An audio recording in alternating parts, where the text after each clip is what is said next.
My name is Vish Iyer, and I'm going to be the moderator for this session titled Kaleidoscope uh, Converging CXO Roles in this Next Normal.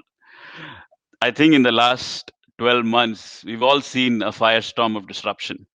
And I think all of us are learning to react and adapt.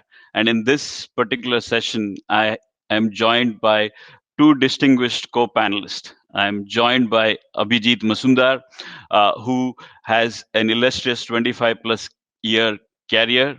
He started off in the manufacturing industry and is now currently the CIO of TCS. And he has indeed navigated a number of roles from doing sales roles to enablement roles and now to very effectively running probably the largest IT services company for us here in India and across the globe.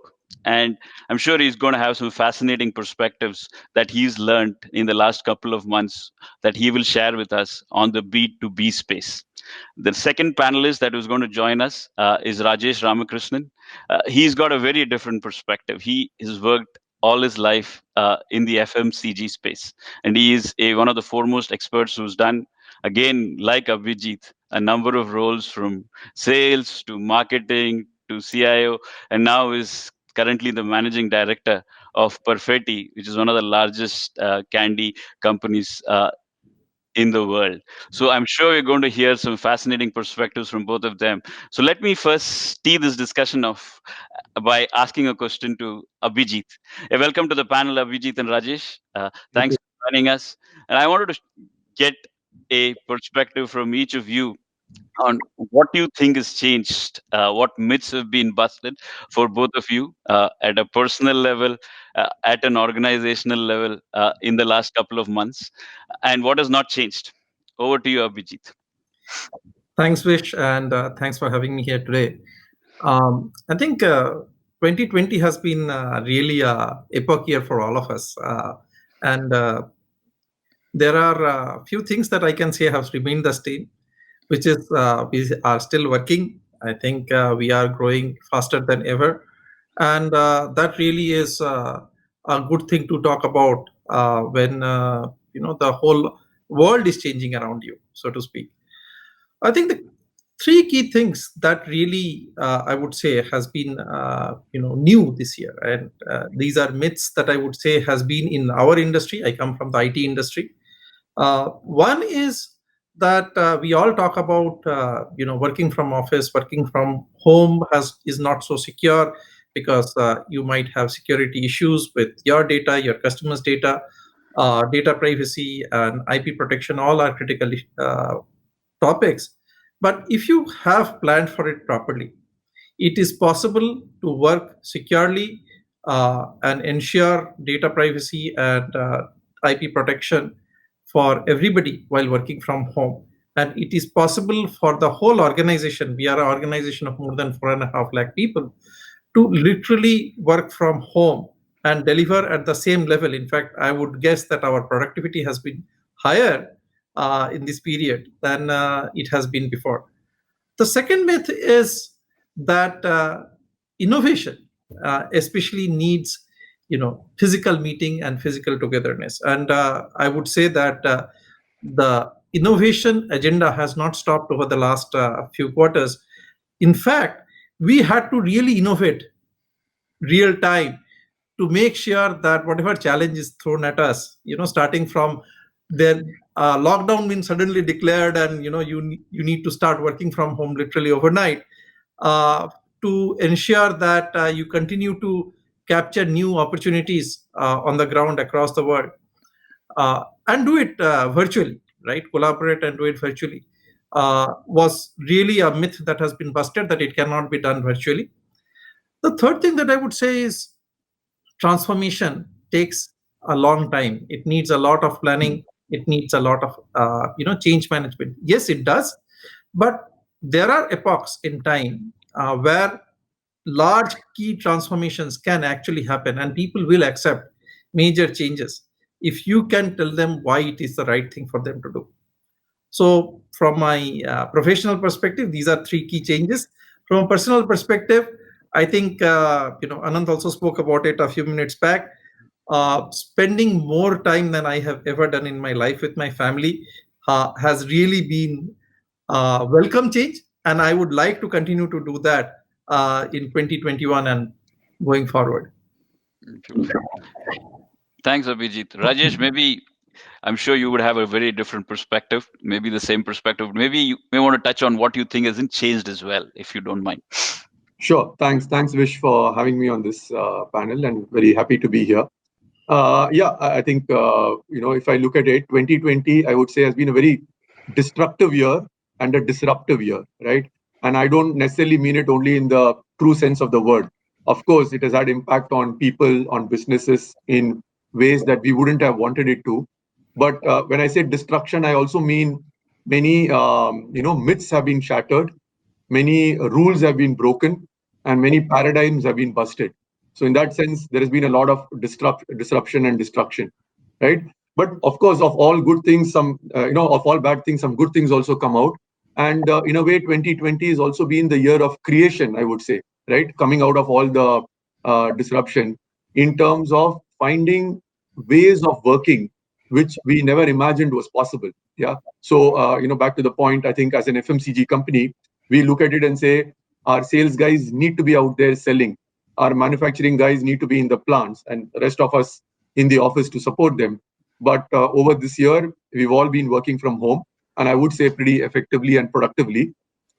And we've done, apart from the regular meetings, managed to do a few town halls.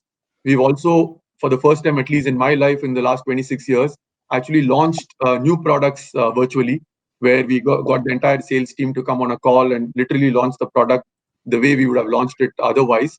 And we also managed to do a few remote audits.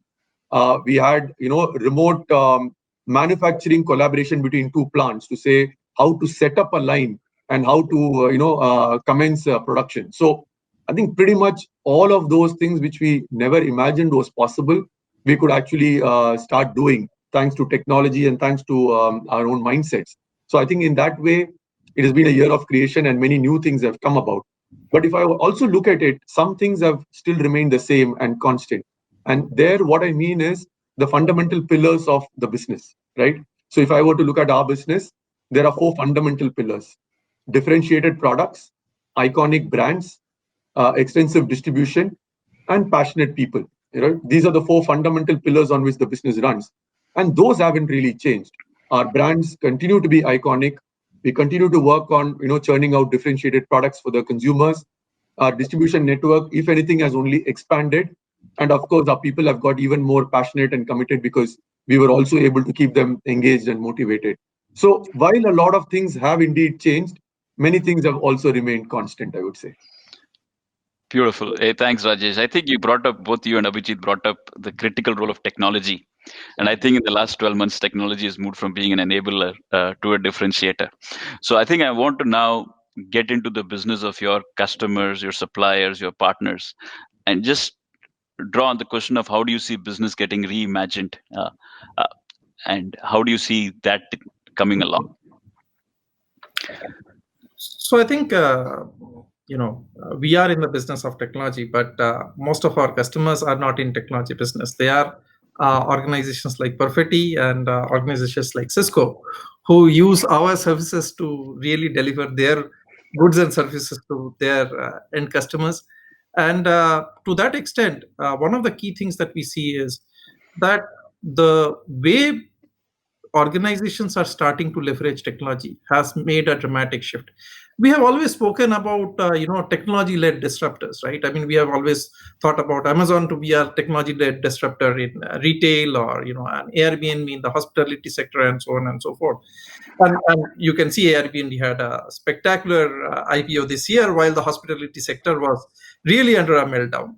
But what I would say is it is not actually limited to these technology-led disruptors anymore. If you look at almost all the retailers, the so-called physical retailers, the Walmarts of the world, they are today significantly investing and leading in driving technology-led disruption of their own business. They are essentially changing their own business, reinventing themselves. If you look at all of the large banks, be it the US banks, even the banks in India, right? I mean, in the last 3 quarters in India, we have used more of UPI-enabled apps than the classical banks to do our day-to-day banking, right? I mean, those are really what is the new way of leveraging technology. So what I would posit is the future, and we call it business 4.0 in TCS, but you can think about it from any perspective. The future business will fundamentally be done by the technology itself. The basic business processes will be managed by technology to a significant degree, and the role of technology and people will change. Today, we fundamentally use technology to enable people. We are using this collaboration technology to collaborate virtually. We are using email or Teams or Zoom or Google Meet. These are enabling technologies, but future technologies that we are talking about will essentially actually execute the process itself. With the advent of artificial intelligence, machine learning, and really leveraging the power of the cloud, I believe the future would be that. And the role of people will be different. People will become contextual masters. They will understand the context. They will use the technology on what needs to be done.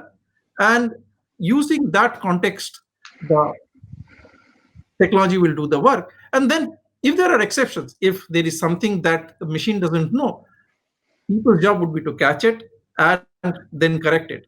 I mean, you can think about flying a plane in today's day and age. With fly-by-wire technology, a plane can take off on its own, it can land on its own, and it can cruise on its own. The pilot is still there. The pilot is looking at to manage any exception, and that is going to be the role of humans going forward. Beautiful. Rajesh, would love to hear your perspective as well. Yeah, I mean, compared to the likes of TCS, we are a very low-tech company. Yeah? We sell chewing gum and candies at 1 rupee mostly. So, just to put things in perspective. But having said that, I think the role of technology, even for FMCG in general and specifically to our company and category, is also evolved, right? And the way I see it as a business leader is technology should ideally improve efficiency and improve effectiveness. Preferably both. So the numerator needs to go up, the denominator needs to go down, and therefore the ROI sort of goes up. That's the way I would like to see it. And slowly but surely, technology has been entering our work in many ways, and 2020 accelerated it significantly. So, for example, in sales, if I were to just give an example, all our sales force had handhelds with them, where they punch in the order from every single store that we sell in, and we directly cover 1 million outlets in India. So it's not a small number we are talking about. So during the pandemic, what also happened was technology really helped us to accelerate some of the stuff that we wanted to do. Similarly, things like continuous replenishment system at the distributor point, or central order processing of the order booking, and so on and so forth. So these have got institutionalized and accelerated during the last year. Similarly, if you look at marketing now, because of the lockdown, a lot of consumers were leveraging technology, just like you and me, right? So we found a lot of youth on YouTube, a lot of kids on YouTube or playing games. So therefore, as a brand, we had to follow our consumers. So you would find that we did, usually advertise a lot on television, but during last year, we diverted a lot of money into YouTube, into creating games, into Instagram, and the likes of it, because that's where our target audience was sitting, right? So gamification took a lot more precedence, and so on and so forth. So that's another way to leverage technology. And similarly, in our operations, what we found was in our factories, we wanted to reduce the number of people so that we are also able to maintain social distancing. And obviously, less people, the less the chance of infection, and so on and so forth. Therefore, technology came in there to automate or low cost automation of processes, so that we are able to optimize on manpower and therefore achieve our results, but also keep safety and hygiene of our people paramount. So I think in many ways we have been able to slowly but surely integrate technology into our business. Beautiful. So look, I think you're talking about selling products which are at 1 rupee, but you've completely reimagined your business process. And I think this pandemic has really helped you reimagine the business, and most importantly, changing mindsets. So I think that brings me to the next question. I think as every company is trying to become more relevant, I think the question at every individual's mind in an organization is, how do I enhance my skill sets and how do I enhance my capabilities? And I'm sure many of the folks who are in this call would be keen to hear your perspective on skilling and multi-skilling, and how should people go about it? Sure. So I think before I answer that question, I should say that Rajesh can say humbly that he creates products worth 1 rupee, but I can tell you my kids swear by it and they would love it like anything else. So thanks for creating. I'll send you some. Thanks for creating an iconic brand and fantastic differentiated products. I think you guys are doing a great job at it. Going back to your question, Vish, I think. As I was trying to give an explanation earlier, right? You look at how the technology-driven airline industry is, right? I mean, airline pilot today trains a lot. 10,000 hours of training is required for a pilot to become a captain, at a minimum, and that's what I believe is the rule in India. You need to really know how that machine works. Going forward, that is the role of a human. The human has to really understand the context of every business process, what is really going on, because the day-to-day mundane work will be done by the machine, right? Rajesh was talking about uh, you know people really analyzing numbers to figure out which channel to push his marketing more, right? And going forward, more and more machines will make those decisions. There will be software which will say, you know what, 20% of your budget should go here, and this type of advertisement should be pushed through this channel, right? It will not be decided by people, but the people's job would be to look at the outcome and say, is the machine doing the right thing, or is it going somewhere where we don't want to go? And if there is an exception, if the machine is not doing the right thing, it is the job of the human to capture it and correct it. And that would need significant understanding of the business itself, right? How, or he was giving, Rajesh was talking about operations.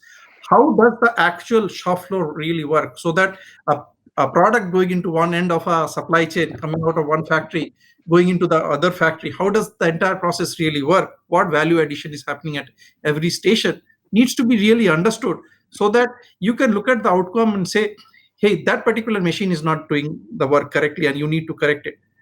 That is the level of contextual understanding. Plus, because the machines are doing all this work, somebody has to build those machines as well, right? The technology machines. So from that perspective, information technology is going to be even more important than it is today, not just for companies like us, but for every organization, even manufacturing organization, because you will not really buy technologies just like that from the shelf, right? You need to get those technologies, orchestrate them to create your unique differentiation, and that's where the real work for people will be. So those are the things that I believe people should be focused on as they look for the next generation of work. Beautiful. Rajesh, I'm sure from your general management experience, I'm sure the question I have for you is more around specialized skills that Abhijit spoke about, and general management skills as well. So how does one think through multi-skilling by bringing both a business perspective and a technology perspective, uh, and how does that play out, and how are you seeing and shaping the next generation of leaders in your organization? Yeah, no, I think that's a very relevant thing that many organizations are grappling with today. And if you really look at it, there are two important facets that one needs to look at, right? So one is this whole thing of upskilling and multi-skilling. Yeah, because what happens is now technology is coming, like Abhijit, explained in great detail, and that can take care of a lot of the grunge work, so to speak, right? The work which earlier humans used to do, it can be now, effectively delegated to technology, which means humans, the people who do the work, need to upskill themselves so that they're able to make use of what is coming out of the technology in order to make sense of it and take some action out of it, right? So the whole upskilling part of it becomes important. And I think to your point on general management, a lot of what shall I say, borders between functions will start slowly disappearing, right? And therefore, multi-skilling of employees also becomes very critical. So I think one facet is this whole upskilling and multi-skilling, which is very important. The other important thing to keep in mind, Vish, is unlearning and relearning, Beautiful. right? Because all of us have our own mindset, me included, saying that this is how I have been doing things over years. And suddenly now there has been a break and we have started doing things differently.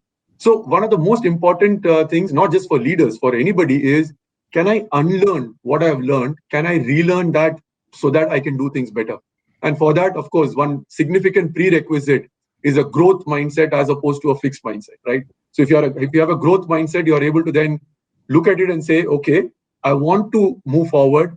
Let me unlearn what I've learned and then relearn it so that I can do it better, right? So I think those are two critical facets which I would say is important. Just to touch upon one other point, in terms of what I see is are certain key traits that one would like to see in employees going forward. I think situational agility, right? So looking at the situation, rapidly changing scenarios, and able to quickly course correct for yourself. So it's not just adaptability, but it is agility, which also has an element of speed in it, right? So situational agility will become a very important trait as we go forward. And the second trait which will become important is innovation. And when I say innovation, I don't mean it as just a product innovation or a process innovation. Actually, innovation as a way of life. So can I find newer and better ways of doing what I've been doing so far so that we can get efficiency and effectiveness out of it? Beautiful. No, I think I really like your point around situational agility. And I think that brings me to the question for you, Abhijit, around organizational silos. In the sense, in the past, we had the tyranny of various functions and organizations being driven by various functions: sales, marketing, IT, public relationships, finance. But now, what Rajesh and what both all those organization lines are getting blurred, and I think the people are at the front and center in trying to reimagine that. So I'm sure everyone will be fascinated to understand how is that dynamic playing out in a large organization like TCS, on how are you working across organizational silos when you have close to 500,000 people working for you. So I think one of the key things that we have always believed as an organization is that your next role should always be very different from what you're doing today. And our founder CEO, Mr. FC Kohli, was a firm believer in it, and he kind of had been drilling it to our management and them to us, that you should always do what you're uncomfortable with, right? So take up something uncomfortable, and that's where you make your mark. And as Rajesh very aptly said, that makes the process of unlearning and relearning that much more easier, because if you keep unlearning and relearning something, that becomes your habit. And I think that has really helped us grow to where we are. Uh, Going forward, I think that really is something that we will become a norm. I mean, the things that Rajesh mentioned, I would repeat saying that agility with resilience and having an innovation mindset, those are critical, and those are what will, take us, make us successful going forward, right? And 4.5, nearly, as you said, 500,000 people. I joined a company which had less than 10,000 people. And, every year we have said, how will we manage this company which is this big, right? I mean, and we had this conversation, when we were at 20,000, when we were at 50,000, when we were at 100,000. I think it is, it's something that you continuously, experiment and try out new things. What works, you scale up on that. What doesn't work, you learn from it, and you and make your course correction. I think that's the only way to grow, and we'll continue to do that. Beautiful. So I think Rajesh, I think I wanted to pass the ball on to you, but I wanted you to share your personal journey. Uh, uh, as you've navigated different companies, I saw Marico, PepsiCo, and now leading Perfetti. How have you focused on personal development? Yeah, I think so. A couple of things. One is, you realize that as you move up the chain, you're also not just dealing with what you need to deal with, but you're dealing with an external environment, right? So one of the important things I would say is, how do we manage external stakeholders? And I think that's something that you start over-indexing on as you go up. So networking is an integral part of that, and how do you, align and manage external stakeholders? And I think the second one, which I think is very, very important, more so during the pandemic time as well, is how do we truly connect with our people, right? So whether it has been connecting on a one-on-one basis or in small groups, I think having that personal connect with people, getting to know them better so that you can leverage their potential fully, I think that's been something that is an area where it's evolved as well. So I would say these are two areas where I think over the year there has been good progress, which I'm happy with. And one thing to be, of course, mindful of is, while doing all of this, how do we still maintain a good balance between work and other passions in life as well? Fascinating. I know we're getting to the last 1 minute of the session. Abhijit, is there any key takeaways that you have for the audience that you want to cover in 30 seconds?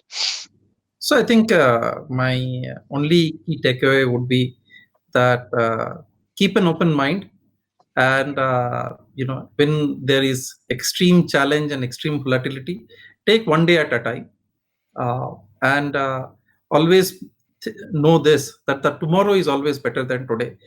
Just keep that hope and faith, and things will work out. Wonderful. Hey, thank you, Abhijit. Thank you, Rajesh. I think we had a fascinating panel talking about mindsets, attitudes, and even habits that we all need to inculcate, especially the growth mindset with the innovation agenda that both of you spoke about. Thank you so much for your time. Thank you, Vish. Thank you, Abhijit. Thank you, Rajesh. Thank you, Vish. Thanks for having me. Thank you, guys. Thank you, everyone.